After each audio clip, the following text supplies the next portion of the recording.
in the chat box. So now I greet all of you on the occasion of your annual general meeting of JIPA Kerala. I am very happy to attend your annual general meeting. The core committee of JIPA Kerala has sent me a questionnaire of what I am expected to speak in this conference. The query is, the privatization bill is passed in Parliament. The President has given assent and it is already notified in the Gazette of India. Is it possible for us to do anything about it now, since it has already become a law? Next is, when the privatization is taken up, which company will be privatized? They say one company will be totally privatized. Which company will be privatized? Then somebody said, a few days back, the newspapers reported that VRS is approved for Air India, some banking institution, and it is not mentioned about general insurance, but though in the body of the report, there is also mentioned Niti Aayog has recommended VRS for PSGAC also like that. Is it going to happen? The next one is, the government seems to go very fast on IPO of LIC and privatizing general insurance. So the next one is, one of the GMs of one of the companies, I'm not naming, he sent out a letter to all the regions stating that, on different contexts, in a good motive only, he wrote that letter. He said that the pension, the annuity for pensioners is purchased only for 15 years. And again, we need to go for fresh annuity on expiry of the 15th year. Is it right? Whether my pension is safe?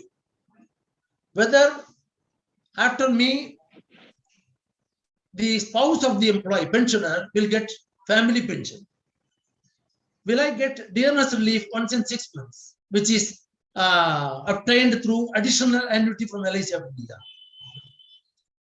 What will happen to dearness relief, as I said? Now I am getting group mediclaim policy coverage with 75% subsidy up to eligible sum assured. A wider cover, a comprehensive cover, 50 lakhs family floater. Whether this benefit will be available to me if once privatization is taken up. Then younger employees, naturally, the employees and the younger pensioners, somebody said younger pensioners, those who are retired in 3-4 years time, those, especially those who retired after 1/8/2017, that is the wage revision period.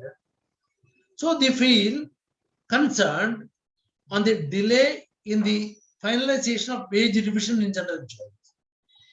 The younger serving employees are more concerned about their job security. What will happen to their job? Still, they say, I quit the job, I am a postgraduate, I am a mechanical engineer, I am an IT engineer, I am commerce graduate, but I left my job and came to join public sector general insurance company for job security. Now that the government has decided to privatize the PSGAC, what will happen to my job security? I am not coming under pension scheme. I am coming under the NPS, National Pension System. No pension facility for me. Job security is at stake, and still I am working under 2017 wage revision, wage level. For 5 years, I am still working as per the old wage pattern. My wage revision is also not taking place. What is the scope? Do I get job protection? Will I be getting my wage revision, due wage revision from 1/8/2017? As some of the retirees are waiting to get his wage revision and the family, this pension revision. And how far the government is right? How far we can fight? on the question of privatization to defend the industry, job security, pension, wage revision, etc. What we need to do, what we need to know, and what we need to do. The old employees, the pensioners who constructed this organization at the 50th year of the nationalization. 1971, nationalization of 107 companies. 2021, the government is talking about denationalization of general insurance companies. So these are not the questions, these questions which the core committee of JIPA Kerala has given to me. Sudhakaran said, Gurumurthy, please cover all these points. But I'm not an expert, but yet based on our experience, based on the knowledge of our working with the community of pensioners in general insurance, I need to share some of my thoughts on this. There are veterans who are attending this meeting, veterans who were heading this organization as DGMs, as general managers, as directors, as joint in charges, as CMDs. So when they are there, I can only say, I can share some of my thoughts on the issues on hand. Before going into that, just a recap of JIBNA.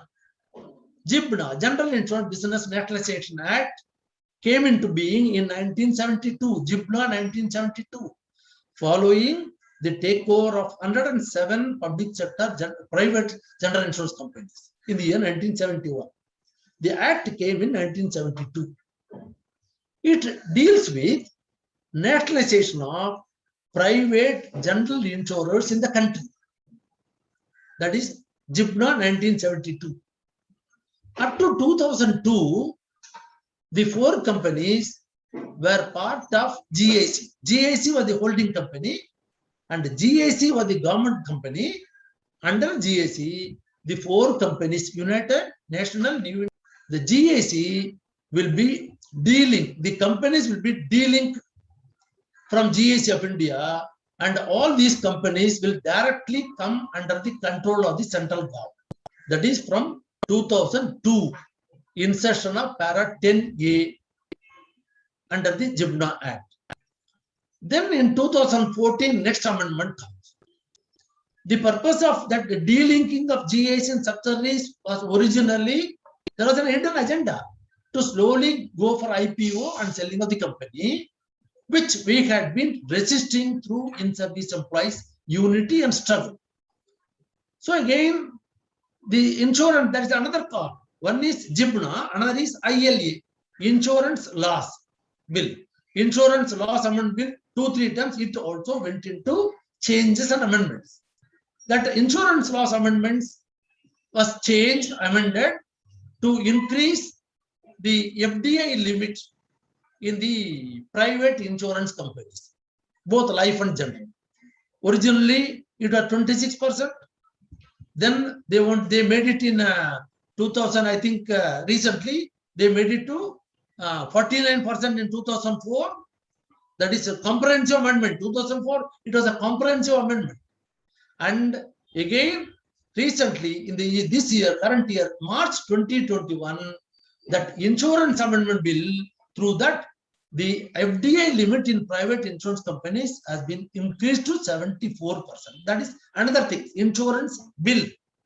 Now, what we are talking about is JIBNA, General Insurance Business Nationalization Act.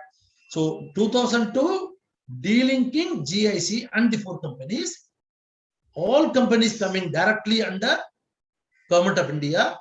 Then in 2004, 14, I said 14, no emergency.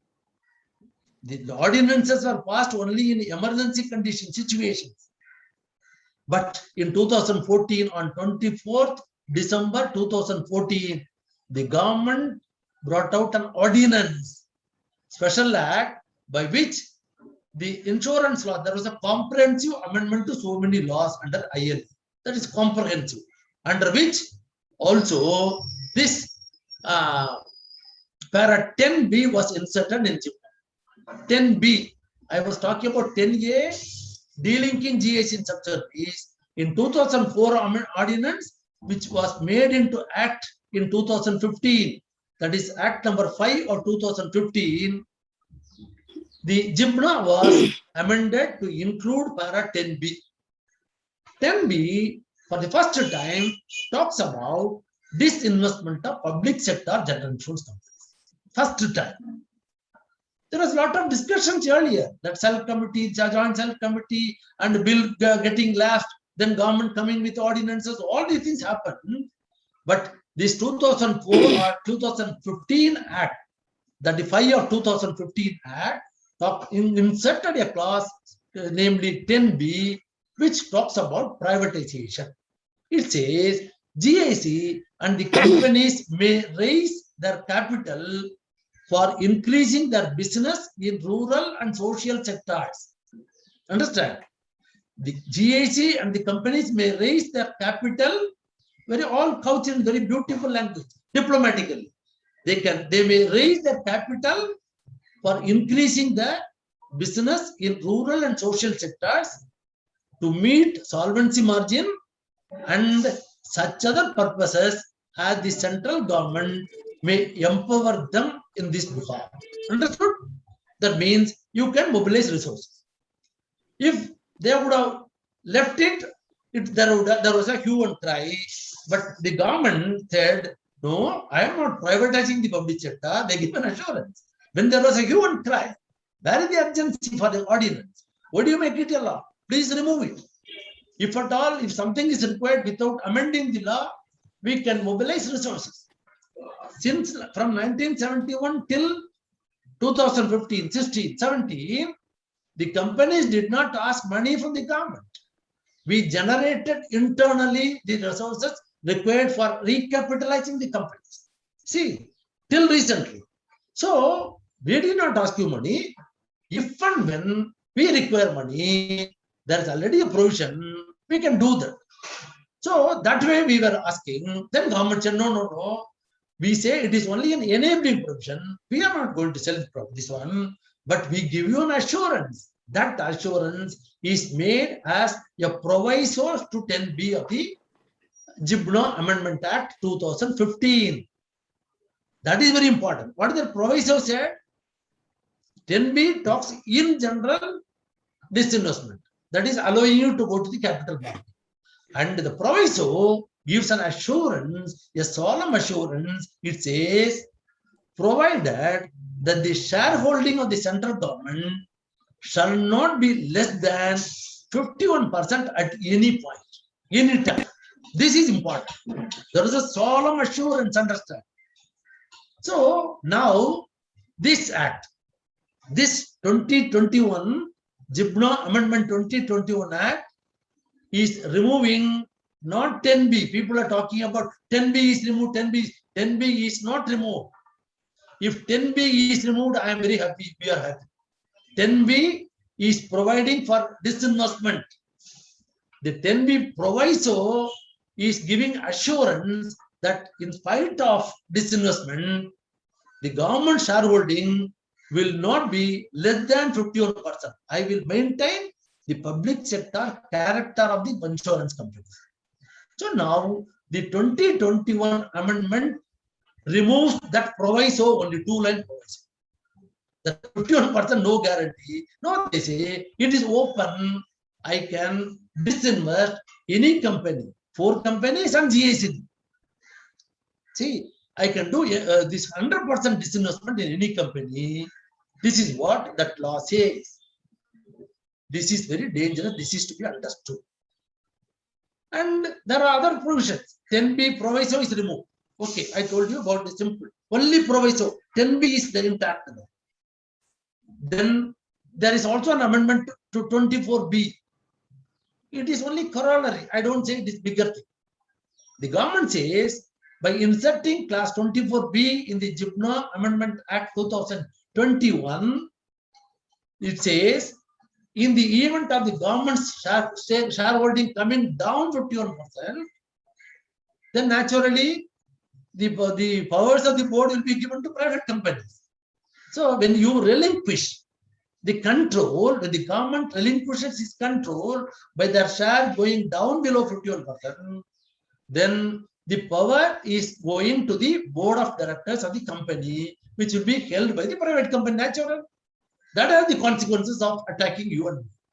So that is a corollary. 24B is a corollary. And there is also an amendment that is also minor. 31A, it talks about the accountability of the directors, independent directors, who are not full-time directors. What is the responsibility? To what extent they are liable to the decisions of the board if something wrong happens. So it is law of natural justice. It says the independent directors are responsible only to the extent of their involvement or participation in the decision of the said matter. That is law of natural justice. That is immaterial to my mind. Okay, that's it. So what is most relevant? The removal of proviso to 10B is important. How was it done? How was it done in 2021? In 2014, ordinance not required. Where was the urgency? That was not required. In 2021, when the parliament was agitated on very serious issue like farmers' bill, because they were on agitation for the past 10 months, some solution has to come. Okay, in democracy, people have the right to protest. And the government should have called, discussed. So that was a serious issue on which naturally the opposition parties were agitated. And more serious, the issue was also there. It was Pegasus. What he called spice scandal was also there. They were simply asking, is there a spice scandal? Are you aware, the government? If you are aware who is spying, whom are they spying? If the government is doing, if you are not doing, who is doing? This is the security of the nation is at stake. Please come and respond. They say, we need not say. If you have any proof, you go to the court, you go to the police station, it's your fire. Go to the court of law. Very bad. So when the parliament was agitated on a very serious issue, the government wanted to bulldoze all the acts, all the bills. That was very dangerous. Normally, those who are following the parliamentary proceedings, if even a single member has an issue, very valid issue, he can go to the well of the house. That nearer to the staff, they go. That is called the well of the house. If he shouts, then the speaker will postpone this, adjourn the session and ask for that, then call him. And if it is serious, he will allow time. So that was not being done. When the entire opposition is standing in the well of the house, asking for a debate, asking for a discussion, asking for the government's response in the floor of the parliament on two major issues of farm bills and on Pegasus, because this spice scandal, the government said, no, nothing, we can't do that. I have the mandate. They say, I have the mandate. So whatever you want. So they introduce a bill. Our MP says, Premachandran says, the bill was given to me just a day before. There was no time to go through also in Lok Sabha. He objected, but yet it was introduced and it was passed within 80 seconds. I was repeatedly telling, not only in Lok Sabha on 2nd August, again on 11th of August in Rajya Sabha. Rajya Sabha, it is 20 seconds. In Lok Sabha, it is 80 seconds. So no discussion. And in Rajya Sabha, by the time it came to Rajya Sabha, all the opposition parties, including the allied parties of the ruling dispensation, like YSR Congress, like Biju Janata Dal, like many other parties, smaller groups, they also agreed. Thanks to Mr. Ilavaram Karim, the member of parliament from Rajya Sabha from Kerala, he organized, he said, whatever be your perception about the privatization bill, Biju Janata Dal, YSR Congress, any political party, but the way with which the government has bulldozed it in Lok Sabha, that should not happen in Rajya Sabha. Why can't we ask for referring the bill to a select committee? Nobody is an expert in insurance, not even the finance minister of this country. So it cannot be just rammed through. They're bulldozed in Rajya Sabha. Why can't you agree? All the opposition parties sign a resolution, gave it to the speaker. We want this bill to be referred to a select committee, parliamentary committee. Any law that needs to be discussed in depth should be referred to a committee for closer scrutiny, because the government itself was not clear in their mind about the future of this organization, general insurance. What sort of privatization can take place? Already 27 companies are there. They only wanted this bill to be reported to a select committee. Let it be closely scrutinized by this committee. Let there be nomination of MPs from different political parties. That committee will call the general managers, CMDs, government stakeholders, policy holders, unions. Let them take input, and then government, if you have majority, let there be a proper procedure, parliamentary procedure. Then you go ahead. Then if you win, we will go to the people. But the government was not agreeing. I was just telling the what you call the impatience of the presiding officer in Rajya Sabha, the impatience of the speaker in the Lok Sabha. Even the speaker or the presiding officer could not wait for Madam Nirmala Sitharaman to complete her sentence to move the motion for passing. Even before she could complete, you just go through that video clipping, you can easily find out. So even she could complete her sentence that I am moving the bill for adoption, for passing, the speaker or the presiding officer, those who want to say yeah, yeah. Those who want to say no, no. I think yeah, have it, yeah, have it, yeah, have it. So 3 times he has to repeat. Yes, have it. That is called yeah, have it, yeah, have it, yeah, have it. So that way, the bill was passed both in Lok Sabha and Rajya Sabha. It exposes 2 things. One is the totalitarian nature of this government, the undemocratic nature of this government. Number 1, in passing the bill, it is most undemocratic. Number 2, the total unity of all the opposition parties. Understood?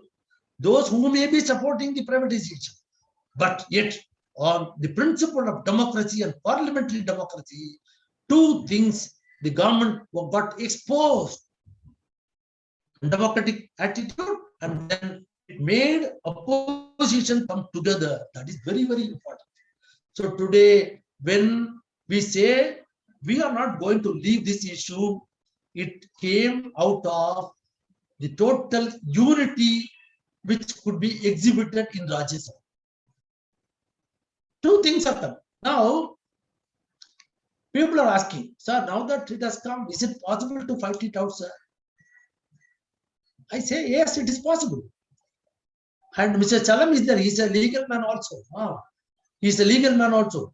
People used to discuss. Basically, we agree that democracy means it is not totalitarian thing. It is not, democracy is not tyranny of the majority. Understand? Everybody knows that. Ruling party, opposition. Congress earlier, UPA, BJP, NDA. Nowadays, nobody is talking about NDA. They talk about BJP. They don't talk about BJP. They talk about PM only, Mr. Modi one. That's the difference. Democracy is not elected autocracy. Democracy is not tyranny of majority. It is about debates and deliberations. Am I right, Mr. Chalam? It is about debates and deliberations, respecting and accommodating the views of opposition, giving opportunity to the citizens of this country to participate and have a say in the policy making decisions, right? That is why the parliament is there. If only the majority can do whatever they want because they were elected to power, there's no need for a parliament. There's no need for a parliament. You can yourself pass a bill, everything. No. In knowing that the opposition is there, they are a minority, but yet the process of parliamentary democracy is hearing the other party, discuss, deliberate, and refer it to a committee, closer scrutiny. Earlier in UPA 1, 2, 65, 70% of the bills used to be referred to the select committees for closer scrutiny. In NDA 1, it came down to 25%. In NDA 2, now it is only less than 6%, 7%. All the bills are directly passed without any discussion in the parliament. Understand? So, is it possible for us to fight it back? What is the scope now? So these are all the questions I need to answer. I need to give my ideas. And it is natural for us to get agitated about the finance minister of this country. She is supposed to be number 2, though she is not number 2. Number 2 is the home minister, no, Amit Shah. Only prime minister and home minister are only ruling the country. Others have a little say, no say at all. Anyway, so the madam was, while responding, while introducing the bill, was she right? Was she fair to talk ill of the public sector general insurance company? I say owner, somebody said, Gurumurthy, the government is not owner of public sector, they are the trustees of public sector, right? They are not the owner, they are the trustees, they can't sell. No. So they are the trustees. The trustee was talking ill of the private public sector insurance companies in her anxiety to tell the public sector to private. She was talking all good thing about private. Innovation has come, penetration has come, density has improved. We are getting a competitive, what you call competitive, affordable premium because of privatization. Very bad. I said lies, but somebody said lies, unparliamentary word in parliament. You can say now, lies, white lies. But she was telling lies and white lies in parliament. We call it, she was telling untruth. I did not repeat in the last meeting, previous meeting. I have dilated on what sort of progress has come because of private sector. Nothing has come. Whatever this penetration, density, reaching out to the common people through social insurances, loss-making insurances, financial inclusion, opening micro office, extension counter, everything has come because of public sector. Today, there are 34 general insurance companies, 24 life insurance companies. Out of 34 general insurance companies, 27 are private, 5 public sector, GA3 and 4, 32. 2 are specialized insurance, ECGC and agriculture insurance. There are 34, 27 private companies. What did they do for the past 10 years to improve the penetration level, to improve the density level? Nothing has happened. Have they contributed anything substantially to the economy of this country? Nothing. If there had been no public sector, these social insurances would have gone to zero now. I was talking about PMSBY, Prime Minister Suraksha Bima Yojana. Who is doing that maximum thing? 300% loss. Though private companies are also supposed to do, they have a minimum presence and majority maximum is given to public sector. Government says every time before budget, they will call the CMDs of the company. I am going to declare this popular insurances, Ayushman Bharat, Prime Minister Suraksha Bima Yojana, this crop insurance, Fasal Bima, and so many things. I am going to this one. Will you be in a position to do that? All CMDs has naturally say, yeah, I will do that. So the government will declare as if the government is going to pay the claim to the ordinary policyholders, ordinary people of this country. Invariably, it is only the public sector understand. 12 rupees, 2 lakhs, PMSBY. After 12 rupees, how much public sector general insurance companies used to get? Mr. Haridasan knows that 10 rupees, 2 rupees is given back to bank. 1 rupee as commission, 1 rupee is administrative charge to the bank, dealing bank. 10 rupees, 300% loss making you are doing. Motor third party insurance, I was repeatedly telling, though all the insurance companies are supposed to do, nobody can refuse. The private companies will do in such a way that they don't underwrite motor third party. Loss making, perennially loss making. You have no role, you cannot price that product. You will have to, that somebody else will decide. And if the truck owners lobby is so powerful, IRDA will yield. Then they will say, no, I can, this much only you can load the premium and third party liability. So all these things were done only by the public sector. The madam was wrong, terribly wrong, unfair to have spoken ill of the public sector insurance companies. This is another thing. So this is with regard to that attitude of the government.